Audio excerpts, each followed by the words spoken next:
kutaa kana keessatti dogoggora kanaan dura uumame sirreessuu fi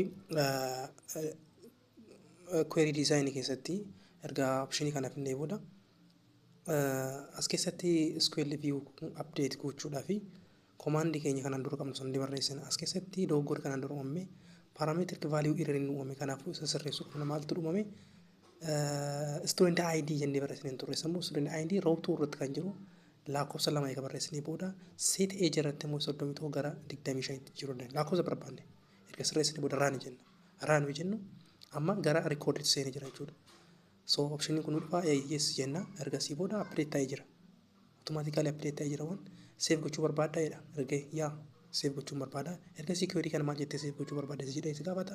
Ergasii save query kana maqaa itti buggaaste update to kan update waan jedhee barreessaa irratti ergasii booda okay jedha.